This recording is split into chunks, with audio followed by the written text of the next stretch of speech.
ഈ Pareto principle അല്ലെങ്കിൽ 80-20 rule ഇതുകൊണ്ടൊക്കെ ഉദ്ദേശിക്കുന്നത് എന്താണ്? അതുപോലെ ഈ ഒരു സംഭവങ്ങളൊക്കെ നമുക്ക് മാർക്കറ്റിൽ ഏത് രീതിയിൽ അപ്ലൈ ചെയ്താലാണ് ഒരു വിന്നിംഗ് റേഷ്യോ കൂടുതൽ അല്ലെങ്കിൽ ഒരു സ്റ്റെബിലിറ്റി നമുക്ക് കീപ്പ് ചെയ്യാൻ പറ്റുന്നത്? മാർക്കറ്റിൽ സത്യം പറഞ്ഞാൽ ക്ഷമയുള്ള ആളുടെ കയ്യിൽ നിന്ന് ക്ഷമയില്ലാണ്ട് ഒരാളുടെ കയ്യിലേക്ക് പൈസ പോകുന്ന സിസ്റ്റമാറ്റിക് സ്റ്റോക്ക് മാർക്കറ്റിനാണ്. അത് ഏത് മാർക്കറ്റ് ആയിക്കോട്ടെ, ഫോറക്സ് ആണെങ്കിലും ക്രിപ്റ്റോ ആണെങ്കിലും ഒക്കെ അങ്ങനെയാണ്. വെയിറ്റിങ്ങിനാണ് ഏറ്റവും കൂടുതൽ പൈസ എന്ന് പറയുന്നത്. അതായത് ക്ഷമയാണ് ഏറ്റവും ഇമ്പോർട്ടൻറ്റ്. യെസ്. അപ്പോൾ അവിടെ 80% എന്ന് പറയുന്നത് നമ്മുടെ ക്ഷമക്കാണ്. 80% ഇമ്പോർട്ടൻസ് എന്ന് പറയുന്നത് ക്ഷമയാണ്. ഒരു നമ്മൾ പ്രിപ്പയർ ചെയ്ത അല്ലെങ്കിൽ നമ്മൾ പ്ലാൻ ചെയ്ത എൻട്രി വരുന്നത് വരെ നോക്കിയിരിക്കുക എന്നുള്ളത്. അതായത് നമ്മൾ അങ്ങോട്ട് തപ്പിപ്പോയത് മാർക്കറ്റായിട്ട് നമ്മുടെ സ്ട്രാറ്റജി ഒക്കെ ആണെങ്കിൽ അതിനനുസരിച്ചുള്ള എൻട്രി തരും. അപ്പോൾ അതുവരെ വെയിറ്റ് ചെയ്യുക എന്നുള്ളതാണ്. പിന്നെ ബാക്കിയുള്ളതൊക്കെ എന്തുള്ളൂ 20% ഉള്ളൂ. ഇപ്പോൾ നിങ്ങളൊരു എൻട്രി എടുത്തു, അത് പ്രോപ്പറായിട്ട് നിങ്ങൾക്ക് എന്താ പറയുക ഒരു റിസ്ക് അല്ലെങ്കിൽ റിവാർഡ് കീപ്പ് ചെയ്യുന്നവരെ വെയിറ്റ് ചെയ്യുക എന്നുള്ളതിനാണ് നമ്മൾ 80% ടൈം കാണുന്നത്. അല്ലെങ്കിൽ ആ എൻട്രി കിട്ടാൻ വേണ്ടിയിട്ടാണ് ക്ഷമയോടെ കാത്തിരിക്കുക. അത് കഴിഞ്ഞ് ബാക്കി 20% നിങ്ങളുടെ സ്ട്രാറ്റജിക്ക് പ്രസക്തി ഉള്ളൂ. അതല്ലെങ്കിൽ നിങ്ങളുടെ എൻട്രി സെറ്റപ്പിന് പ്രസക്തി ഉള്ളൂ. എല്ലാം അതായത് 80% നമ്മൾ എത്രത്തോളം ക്ഷമിച്ച് ആ ഒരു സംഭവത്തിന് വേണ്ടി അല്ലെങ്കിൽ നമ്മൾ എക്സ്പെക്ട് ചെയ്യുന്ന സംഭവത്തിന് എത്രത്തോളം കാത്തിരിക്കുന്നു അല്ലെങ്കിൽ ക്ഷമിച്ചിരിക്കുന്നു എന്നുള്ളതാണ് ഇമ്പോർട്ടൻസ്. അതിന്റെ കൂടെ നമ്മൾ കുറച്ച് സൈക്കോളജിക്കൽ കാര്യങ്ങളുണ്ട്. അതും കൂടെ നോക്കിയിട്ടുണ്ടെങ്കിൽ കുറച്ചും കൂടെ ബെറ്റർ ആയിട്ട് ചെയ്യാൻ പറ്റുന്ന മാത്രം. നമ്മൾ റിസ്ക് റിവാർഡ് അല്ലെങ്കിൽ മണി മാനേജ്മെന്റ് പെർസെന്റേജ് അതൊക്കെ അതിന്റെ കൂടെ വരുന്നതാണ്. 80% ഉള്ളിൽ പോകും. പക്ഷെ ഏറ്റവും കൂടുതൽ വേണ്ടത് നമ്മൾ മാർക്കറ്റിൽ എന്ത് ചെയ്യണം? ക്ഷമ. ഇപ്പൊ ഒന്നും വേണ്ട, ഇന്നത്തെ കേസ് വരാം. ഇന്ന് മാർക്കറ്റ് ഒരു ബ്രേക്ക്ഔട്ട് വന്നു. അപ്പം ആ ബ്രേക്ക്ഔട്ടിൽ റീടെസ്റ്റിനേഷൻ എൻട്രി എന്നുള്ളതായിരുന്നു നമ്മുടെ പ്ലാൻ. മാർക്കറ്റ് ബ്രേക്ക്ഔട്ട് വന്നു, സ്പൈക്ക് അടിച്ച് പോയി, എൻട്രി ഇല്ല. നോർമലി നമ്മൾ ഇന്നലെ അനലൈസ് ചെയ്ത സമയത്തും ഈ ഒരു റേഞ്ചിന്റെ മുകളിൽ മാർക്കറ്റ് വന്നാൽ നമുക്ക് മുകളിലേക്ക് എൻട്രി ഉണ്ട്. ആ ഒരു റീടെസ്റ്റ് വരാത്തതുകൊണ്ട് നമ്മൾ എൻട്രി എടുത്തില്ല, നമ്മൾ നോക്കിയിരുന്നു. മാർക്കറ്റ് അടുത്ത ഒരു ക്യാൻഡിലും കൂടെ അതേപോലെ തന്നെ ഫോം ചെയ്തിട്ട് നേരെ അവിടെ നിന്ന് റിവേഴ്സൽ വരിയത് ഏകദേശം 1% അപ്സൈഡ് പോയ മാർക്കറ്റ് ക്ലോസ് ചെയ്തപ്പോൾ 0.74% ഡൗൺ സൈഡിൽ പിന്നെ ക്ലോസ് ചെയ്തത്.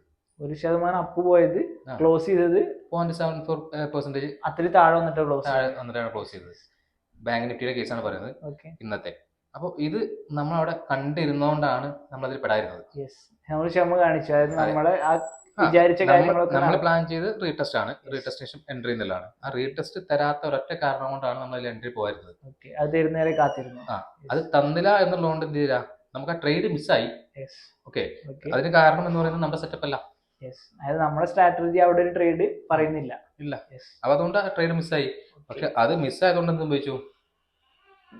അതിന് എഗെയിൻസ്റ്റ് ഫാൾ വന്ന സമയത്ത് വലിയൊരു ലോസ് നമുക്ക് അവിടെ ഒന്നും സംഭവിച്ചില്ല. നമുക്ക് ആ ഒരു എൻട്രി പോയി എന്നുള്ള ഒരു ഫീൽ വന്നിട്ടില്ല. അതല്ലെങ്കിൽ മേലേക്ക് പോയ എൻട്രി മിസ്സായി എന്നുള്ള ഫീൽ വന്നിട്ടില്ല, ഒന്നുമില്ല. അപ്പൊ അങ്ങനെ മാറ്റമുണ്ട്. അപ്പൊ അത് നമുക്ക് ഏറ്റവും കൂടുതൽ ഗുണം തന്നെ ചെയ്യുള്ളൂ. അതെപ്പോഴും ഗുണം തന്നെ ചെയ്യുള്ളൂ. സോ ഈ ഒരു 80-20 പ്രിൻസിപ്പിൾ വെച്ചുകൊണ്ട് നമുക്ക് എങ്ങനെ ഹൈ പ്രോബബിലിറ്റി സെറ്റപ്സ് ബിൽഡ് ചെയ്യാൻ കഴിയും? 80-20 റൂൾ വെച്ചിട്ടല്ല സെറ്റപ്പ് ഫോം ചെയ്യുന്നത്. നമ്മളൊരു സെറ്റപ്പ് ഉണ്ടാക്കി വെക്കുക, അല്ലെങ്കിൽ ഒരു പ്ലാൻ ചെയ്ത സെറ്റപ്പ്, അതിനു വേണ്ടി വെയിറ്റ് ചെയ്യുക.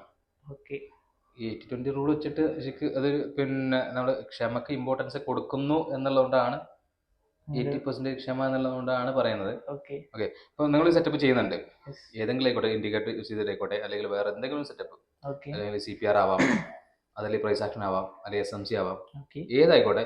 ആ ഒരു സെറ്റപ്പിൽ ചിലപ്പോൾ നിങ്ങൾക്ക് ഒരു ദിവസം എൻട്രി ഉണ്ടാവുള്ളൂ, ചിലപ്പോൾ 2-3 ദിവസം നിങ്ങൾക്ക് എൻട്രി ഉണ്ടാവണമെന്നില്ല, എൻട്രി കിട്ടിക്കോളാം നിർബന്ധമൊന്നുമില്ല. പക്ഷെ ആ ഒരു എൻട്രി കിട്ടുന്നത് വരെ വെയിറ്റ് ചെയ്യുക എന്നുള്ളതാണ്.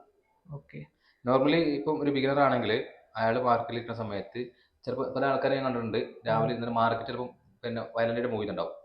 അപ്പോൾ നമ്മുടെ അടുത്ത് ചോദിക്കുക, അത്രയും മാർക്കറ്റ് മൂവ് ചെയ്തിട്ട് നിങ്ങൾക്ക് അത് ക്യാച്ച് ചെയ്യാൻ പറ്റില്ലെന്ന് ചോദിക്കാം. ഇപ്പം ഇന്ന് മാർക്കറ്റ് മൂവ് ചെയ്തു, ഒരാൾ ചോദിക്കുകയാണ് നിങ്ങൾക്ക് ആ ഒരു സെറ്റപ്പ് അല്ലെങ്കിൽ നിങ്ങൾക്ക് ആ ഒരു ഫാള് കിട്ടിയില്ലെന്ന് ചോദിച്ചു കഴിഞ്ഞാൽ, എൻ്റെ എൻട്രി സെറ്റപ്പിൽ അനുസരിച്ചല്ല എന്നുണ്ടെങ്കിൽ എനിക്കൊന്നും ഉണ്ടാവില്ല, എൻട്രി ഉണ്ടാവില്ല. അപ്പൊ അത് മാർക്കറ്റിന്റെ ഡയറക്ഷനിൽ പോയി എനിക്കൊന്നും കിട്ടിയിട്ടില്ല. അതാണുള്ള ഒരു സിസ്റ്റം. അപ്പൊ എത്ര കണ്ട് നിങ്ങളുടെ സെറ്റപ്പിൽ സ്റ്റിക്ക് ഓൺ ചെയ്ത് നിൽക്കുന്നോ അത്രയും കണ്ട് നിങ്ങൾക്ക് എൻട്രി ഓപ്പർച്യൂണിറ്റി മാക്സിമം എല്ലാ ദിവസവും കിട്ടിക്കോണമെന്നില്ല, മാക്സിമം കുറവായിരിക്കും. എപ്പോഴാണോ അത് മീറ്റ് ചെയ്യുന്നത്, എൻട്രി ക്രൈറ്റീരിയ മീറ്റ് ചെയ്യുന്നത്, ആ സമയത്ത് മാത്രമേ എൻട്രി ഉള്ളൂ. അതായത് ഇപ്പോൾ ഇത് വെച്ച് പുതിയൊരു സെറ്റപ്പ് ഉണ്ടാക്കുക എന്നുള്ളതിലുപരി നമ്മുടെ കയ്യിലുള്ള സെറ്റപ്പിൽ ഈ ഒരു റൂൾ അപ്ലൈ ചെയ്യാന്നുള്ളതേ ഉള്ളൂ. മാത്രമേ ഉള്ളൂ. ഏതാണോ ഫോളോ ചെയ്യുന്നത് കണ്ടിന്യൂ ചെയ്യുക, അതിൽ ഈ റൂൾ അപ്ലൈ ചെയ്ത് ക്ഷമയോടെ ആ ഇരിക്കുക. ഇപ്പൊ അത് ഉദാഹരണം പറയുകയാണെങ്കിൽ ഇപ്പൊ നമ്മൾ സൈഡിൽ ബസ് എത്തിക്കുകയാണ്. ഉം. അപ്പോൾ നമുക്ക് വേണ്ട ഡയറക്ഷനിലേക്ക് വേണ്ട സമയത്ത് വന്നാലേ കയറാൻ പറ്റുള്ളൂ. Yes, yes, yes, ഇല്ലെങ്കിൽ yes. ആ ബസ് എപ്പോഴാണ് വരുന്നത് അപ്പോഴേ കയറാൻ പറ്റുള്ളൂ. സ്വാഭാവികം. ഏ? അത്രേ ഉള്ളൂ. അല്ലാതെ നമുക്ക് വേറൊരു ഭാഗത്ത് ബസ് പോകുന്നുണ്ടെങ്കിൽ കയറാൻ പറ്റുമോ? അപ്പോൾ സാറ് പറഞ്ഞ പോലെ ഞാൻ എൻ്റെ കൺസെപ്റ്റ് ഫോളോ ചെയ്തു. അത് ഞാൻ വെയിറ്റ് ചെയ്തു, 80-20 റൂൾ അപ്ലൈ ചെയ്ത് വെയിറ്റ് ചെയ്തു. ദെൻ എനിക്കൊരു എൻട്രി കിട്ടി, അറ്റ് എ ടൈം ഒരു എൻട്രി കിട്ടി. അപ്പോൾ ഞാൻ അപ്പോൾ തന്നെ അത് ചാടി കയറിയാണ്ട് പെട്ടെന്ന് എടുക്കാൻ ശ്രമിക്കണോ അതോ എന്തെങ്കിലും കൺഫർമേഷന് വേണ്ടിയാണ്ട് വെയിറ്റ് ചെയ്യണോ? നിങ്ങൾ അത്ര നേരം വെയിറ്റ് ചെയ്തിട്ടുണ്ടെങ്കിൽ ഒരു കൺഫർമേഷൻ എന്തായാലും വെയിറ്റ് ചെയ്യും. സ്വാഭാവികം. കാരണം ഒരു എൻട്രി സെറ്റപ്പ് കിട്ടി, അതിനനുസരിച്ചാണെങ്കിലും ഇപ്പം നിങ്ങൾക്ക് നിങ്ങളുടെ എൻട്രി സെറ്റപ്പിൽ കൺഫർമേഷൻ ഉണ്ടാവും. പല ആൾക്കാരും പല ക്രൈറ്റീരിയ വെച്ചിട്ടാണ് ട്രേഡ് ചെയ്യുന്നത്. കൺഫേം ചെയ്യുന്നു. അപ്പോൾ അത് പിന്നെ അത് എപ്പോഴാണ് ഫുൾഫിൽ ചെയ്യുന്നത് അത് നിങ്ങൾ വെയിറ്റ് ചെയ്യുക, എന്നിട്ട് ട്രേഡ് പോവുക എന്നുള്ളതാണ് ഏറ്റവും ബെസ്റ്റ്. ഓക്കെ. അപ്പോൾ അത്രയും നേരം വെയിറ്റ് ചെയ്തിട്ട് അപ്പം തന്നെ ചാടി കലടക്കാന്നുള്ളത് വേണ്ട, അതിലപ്പുറം 1-2 മിനിറ്റ് കൂടി ചിലപ്പോൾ നോക്കിയാൽ ചെയ്യാൻ പറ്റും. കൺഫേം ചെയ്തിട്ട് കൂടെ എടുക്കാൻ പറ്റില്ല. ആസ് ആൻ എക്സ്പീരിയൻസ്ഡ് ട്രേഡർ ഈ ഒരു സംഭവങ്ങൾ ഇപ്പോൾ തുടക്കത്തിൽ എങ്ങനെയായാലും ഇപ്പം നമ്മൾ ഇത് എല്ലാതും പാടെ അപ്ലൈ ചെയ്തിട്ടുണ്ടാവില്ലല്ലോ. അപ്പോൾ ആ ഒരു രീതിയിൽ നിങ്ങൾക്ക് മീൻസ് ഈ ഒരു റൂൾ അപ്ലൈ ചെയ്യാത്തത് കൊണ്ട് എന്തെങ്കിലും പോരായ്മകൾ വന്നതോ അല്ലെങ്കിൽ ഈ റൂൾ അപ്ലൈ ചെയ്തുകൊണ്ട് എന്തെങ്കിലും ബെനിഫിറ്റ് കിട്ടിയതായിട്ട് എക്സ്പീരിയൻസോ കാര്യങ്ങൾ എന്തെങ്കിലും ഷെയർ ചെയ്യണം? ഞാൻ സത്യം പറഞ്ഞാൽ അഗ്രസീവ് ട്രേഡറാണ്. അഗ്രസീവ് ട്രേഡർ ഇത് പെട്ടെന്ന് സഡൻ ആയിട്ട് അത് ക്വിക്ക് എൻട്രികൾ പ്ലാൻ ചെയ്യുന്ന വലിയ ക്വാണ്ടിറ്റി അല്ലെങ്കിൽ സ്കാൽപ്പർ എന്ന് പറയുന്ന കാറ്റഗറിയിൽ ട്രേഡറാണ്. അപ്പം എനിക്ക് മൊമെന്റം ഉള്ള മാർക്കറ്റിൽ ട്രേഡ് ചെയ്യുന്നതാണ് ഏറ്റവും കൂടുതൽ ഇഷ്ടം. ഏറ്റവും കൂടുതൽ വോളറ്റൈൽ സ്റ്റോക്കുകളിൽ അല്ലെങ്കിൽ സ്ക്രിപ്റ്റുകൾ ട്രേഡ് ചെയ്യുന്നത്. അപ്പോൾ അവിടെ ഞാൻ പ്ലാൻ ചെയ്യുന്നത് ചെറിയ പോയിന്റുകൾ ക്യാച്ച് ചെയ്യാം, വലിയ ക്വാണ്ടിറ്റി ട്രേഡ് ചെയ്യാം. ചെറിയ ക്വാണ്ടിറ്റി അല്ലെങ്കിൽ ചെറിയ പോയിന്റുകൾ ക്യാച്ച് ചെയ്യാം വലിയ ക്വാണ്ടിറ്റി. അപ്പോൾ അത് ഒരു 2 മിനിറ്റ് അല്ലെങ്കിൽ 3 മിനിറ്റ് അല്ലെങ്കിൽ 5 മിനിറ്റ് കൊണ്ട് എൻട്രി എക്സിന് കഴിഞ്ഞിട്ടുണ്ടാവും. അപ്പോൾ ആ തരത്തിലാണ് ട്രേഡ് ചെയ്യുന്നത്. അപ്പോൾ ഇതിന് മുമ്പ് കുറച്ച് മുമ്പ് ആയിരുന്നു ഞാൻ ട്രേഡ് തുടങ്ങുന്ന കാലത്താണെങ്കിലും ഒരു ദിവസം 40, 50, 60 ഒക്കെ ട്രേഡ് 60 എൻട്രി ഒരു ദിവസം. കാരണം പ്രശ്നമില്ലല്ലോ, കാരണം നമ്മളിത് ഒരു ട്രേഡിൽ 200 കിട്ടിയാൽ 500 കിട്ടിയാൽ ലാഭമാണ് എന്നുള്ള കൺസെപ്റ്റ് ഉണ്ടായിരുന്നു. 10 എൻട്രി കിട്ടിയാൽ 2000 ആയി, 20 കിട്ടിയാൽ 4000 ആയി, അതായിരുന്നു കൺസെപ്റ്റ്. പിന്നീട് ഇങ്ങനെ അപ്ഡേറ്റ് ചെയ്ത് വന്നപ്പോൾ എന്തായി, ട്രേഡിന്റെ എണ്ണം കുറഞ്ഞു, പിന്നെ പ്രോഫിറ്റ് കുറച്ച് കൂട്ടാൻ തുടങ്ങി. ഓരോ ട്രേഡിലും ടാർഗറ്റ് ചെയ്യുന്ന എമൗണ്ട് കുറച്ചുകൂടെ കൂടി. പിന്നെ പോയിന്റുകൾ കൂട്ടി. നമ്മൾ പിന്നെ കൂടുതൽ പോയിന്റുകൾ ക്യാച്ച് ചെയ്യാൻ നോക്കുക എന്നുള്ള സിസ്റ്റത്തേക്ക് മാറി. അവിടെയും വന്നൊരു പ്രശ്നം എന്ന് വെച്ച് കഴിഞ്ഞാൽ ഈ അഗ്രസീവ് മൈൻഡ് സെറ്റിൽ നിന്ന് പെട്ടെന്ന് നമുക്ക് മാറാൻ കഴിയില്ല. സ്റ്റെപ്പ് ബൈ സ്റ്റെപ്പ് ആയിട്ട് ആദ്യം ഞാൻ ചെയ്തതെന്ന് വെച്ചാൽ സെയിം ക്വാണ്ടിറ്റി പിന്നെ ട്രേഡ് ചെയ്യും, ക്വാണ്ടിറ്റി ക്യാച്ച് ചെയ്യാൻ നോക്കി. പക്ഷെ അവിടെ പ്രശ്നം വരുന്നത് വെച്ചാൽ ഈ കൂടുതൽ ഇരിക്കാനുള്ള ക്ഷമ നമുക്ക് ഉണ്ടാവില്ല ട്രേഡ് എടുത്തു കഴിഞ്ഞാൽ. അപ്പൊ പിന്നീട് എന്ത് ചെയ്ത് പിന്നെ ക്വാണ്ടിറ്റി കുറച്ചു, പിന്നെ പോയിന്റ് കൂട്ടി. പിന്നെ വീണ്ടും പിന്നെ ക്വാണ്ടിറ്റി കുറച്ചു, പോയിന്റ് കൂട്ടാൻ നോക്കി. സ്റ്റെപ്പ് ബൈ സ്റ്റെപ്പ് ആയിട്ട് അങ്ങനെ കുറേശ്ശെ കുറച്ചു. പിന്നെ അതിനനുസരിച്ച് പാർഷ്യലി ബുക്ക് ചെയ്ത് ബാക്കിയുള്ള റൈഡ് ചെയ്യുന്ന സിസ്റ്റത്തിൽ മാറി. ഇപ്പോഴും എനിക്ക് പറയാനുള്ള വെച്ചാൽ ഒരു പരിധിക്കപ്പുറം കാത്തിരിക്കാനുള്ള ക്ഷമ എനിക്കില്ല ട്രേഡ് എടുത്തു കഴിഞ്ഞാൽ. അത് ലോസ് ആണെങ്കിൽ ഞാൻ സ്റ്റോപ്പ് ലോസ് എപ്പോഴും എന്ത് ചെയ്യും, സെറ്റ് ചെയ്ത് വെക്കും, റീസെറ്റ് ചെയ്ത് വെക്കും. അപ്പോൾ കിട്ടിയാലോ ആ ലോസ് ഞാൻ കൊടുക്കും.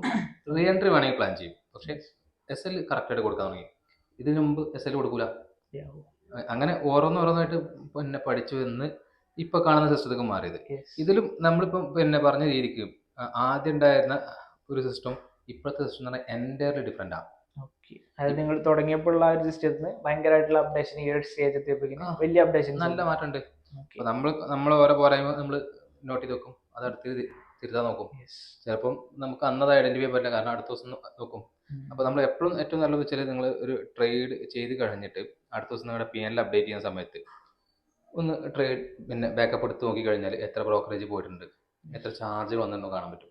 ഇങ്ങനത്തെ കുറച്ച് കാര്യങ്ങൾ നമ്മളെ മുമ്പിൽ കണ്ടാൽ മാത്രമേ ഉള്ളൂ മുന്നോട്ട് ഈ സംഭവങ്ങളൊക്കെ നമ്മൾ അപ്ലൈ ചെയ്യുള്ളൂ. നമ്മളിത് കണ്ടിട്ടില്ല എന്നുണ്ടെങ്കിൽ ഒന്നും ഫോളോ ചെയ്യാൻ പഴയ സിസ്റ്റം ഫോളോ ചെയ്യും. അപ്പൊ എവിടെയാണ് നമുക്ക് ലോസ് വന്നത്, എവിടെയാണ് പ്രോഫിറ്റ് വന്നത്, എന്തുകൊണ്ട് വന്നു, എന്തൊക്കെ കാരണങ്ങളുണ്ട് എന്നൊക്കെ നോട്ട് ചെയ്താണ്ട് പോരുകയാണെങ്കിൽ കറക്റ്റായിട്ട് പതുക്കെ മാർക്കറ്റിനെ പഠിക്കുന്നതിലുപരി നമ്മൾ ചെയ്യുന്ന കാര്യങ്ങളെ തന്നെ പഠിച്ച് അപ്ഡേറ്റ് ചെയ്യാം. നമ്മൾ എന്താണ് ചെയ്യുന്നത് ആ പ്രോസസ്സ് എന്ത് ചെയ്യുക, കറക്റ്റ് ചെയ്യാം. പ്രോസസ്സ് പതുക്കെ മോഡിഫൈ ചെയ്താൽ തന്നെ ശരിയാവും. വലിയ മാറ്റങ്ങളുണ്ടാവും. വലിയ മാറ്റങ്ങളുണ്ടാവും. ഇതിൽ ഇപ്പം ഈ ലേഡീസ് നോക്കിയാൽ മതി, ഭയങ്കര കാമൻ ക്വയറ്റാവും. അവർ എടുക്കുന്ന ട്രേഡുകൾ വളരെ കുറച്ചേ ഉണ്ടാവുള്ളൂ. സിസ്റ്റം സിംഗിൾ സിസ്റ്റം ആയിരിക്കും. അപ്പോൾ അവിടെ അവർ ജനറേറ്റ് ചെയ്യുന്ന പ്രോഫിറ്റ് ചെറുതാണെങ്കിലും കൺസിസ്റ്റന്റ് ആവും. Okay okay okay. നമ്മളിപ്പോ സ്കാൽപ്പ് ചെയ്യുമ്പോൾ പെട്ടെന്ന് എടുത്ത് പോകുന്നു, പക്ഷെ ഒരു കൺസിസ്റ്റൻസി ഉണ്ടാവില്ല. ഇവര് അവർ എടുക്കുന്ന ട്രേഡ് വളരെ കുറഞ്ഞ ട്രേഡ് ഉണ്ടാവുള്ളൂ, പക്ഷെ കൺസിസ്റ്റന്റ് ആവും. അതാണ് നല്ലത്. അപ്പോൾ ഓരോ സ്റ്റുഡൻസ് ആണെങ്കിലും പിന്നെ അല്ലെങ്കിൽ നമ്മളാണെങ്കിലും എടുക്കുന്ന ട്രേഡിൽ കൺസിസ്റ്റന്റ് ആയിട്ട് ട്രേഡ് എടുത്ത് മാറുക എന്നുള്ളതാണ് സ്റ്റോക്ക് മാർക്കറ്റിൽ സസ്റ്റെയിൻ ചെയ്യാനുള്ള ഏറ്റവും നല്ല വഴി. കൺസിസ്റ്റൻസി ബിൽഡ് ചെയ്യാന്നുള്ളത് തന്നെയാണല്ലോ ഏറ്റവും വലുത്. അപ്പൊ അത് ഇപ്പം ഇന്ന് 500 കിട്ടി, ഈ മാസം മൊത്തം 500 കിട്ടിയാൽ മതി, അടുത്ത മാസം 500 വരെ 700 കിട്ടുന്ന രീതിയിൽ പ്ലാൻ ചെയ്യാം. അങ്ങനെ കുറച്ച് ഇൻക്രീസ് ചെയ്ത് കൊണ്ടുപോകല്ലേ. അപ്പൊ അതാണ് ഏറ്റവും നല്ല മെത്തേഡ്. ഇപ്പൊ നമ്മൾ തുടങ്ങിയതെന്ന് വെച്ചാൽ 80% റൂൾ കൊണ്ട് നമുക്ക് മാറ്റേണ്ടതാണ്. അപ്പോൾ ഈ പറഞ്ഞതെന്ന് വെച്ചാൽ നമ്മൾ അഗ്രസീവ് ആയിട്ടുള്ള ആൾ പെട്ടെന്ന് മാറുക എന്ന് പറയുമ്പോൾ അതിന്റെ ബുദ്ധിമുട്ടുണ്ടെങ്കിൽ പോലും കുറേശ്ശെ മാറി ട്രേഡിന്റെ എണ്ണം വളരെ കുറഞ്ഞു. ഇപ്പോൾ ലിമിറ്റഡ് എണ്ണം ട്രേഡ് ഉണ്ടാവുള്ളൂ ആ സെറ്റപ്പിനനുസരിച്ച് വന്നാൽ. കാരണം ഞാൻ യൂസ് ചെയ്യുന്ന സെറ്റപ്പ് അനുസരിച്ച് മിക്കവാറും എനിക്ക് 1-2 എൻട്രി മിക്കവാറും കിട്ടും. ഒരു ദിവസം മാക്സിമം 1-2 എൻട്രി. മാക്സിമം അല്ല, കിട്ടും. എങ്ങനെ പോയാലും 1-2 എൻട്രി എന്തായാലും കിട്ടും. ഇൻ കേസ് കിട്ടാത്ത ദിവസങ്ങളാണെങ്കിൽ ഞാൻ അന്ന് എന്ത് ചെയ്യില്ല, രാവിലെ തന്നെ വ്യൂ ഞാൻ പ്ലാൻ ചെയ്ത രീതിക്കല്ല എന്നുണ്ടെങ്കിൽ മാർക്കെല്ലാം ഇരിക്കുന്നില്ല, സിസ്റ്റം തുറക്കൂല. നമ്മൾ എക്സ്പെക്ട് ചെയ്ത രീതിക്കല്ല മൂവ്മെന്റ് തുടക്കത്തിലേ കിട്ടിയിട്ടുണ്ടെങ്കിൽ 9-8 ആകുമ്പോൾ പ്രീ മാർക്കറ്റ് വരുന്ന സമയത്ത് നോക്കും. ആ സമയത്ത് ഞാൻ ഉദ്ദേശിച്ച എഗെയിൻസ്റ്റ് ആണ് മാർക്കറ്റ് പോയിട്ടുള്ളതെങ്കിൽ ഞാൻ സിസ്റ്റം തുറക്കൂല, അവിടെ നിർത്തി.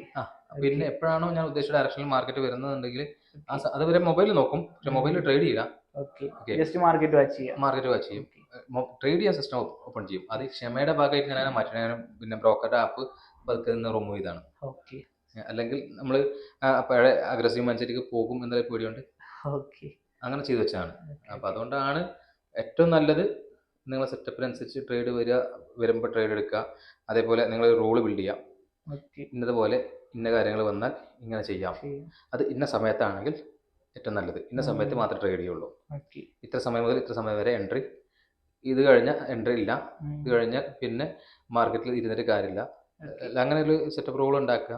പിന്നെ ഇരിക്കുകയാണെങ്കിൽ അതായിരിക്കും ഏറ്റവും നല്ലത്. ആ റൂൾസ് മാത്രം ഫോളോ ചെയ്ത് ട്രേഡ് ചെയ്യാം. ആ റൂൾസ് മാത്രം ഫോളോ ചെയ്ത് കഴിഞ്ഞാൽ ഓട്ടോമാറ്റിക്കായിട്ട് 80% അവിടെ വരും. ആ ഒരു കൺസിസ്റ്റൻസിയും കൂടെ വന്നോളും.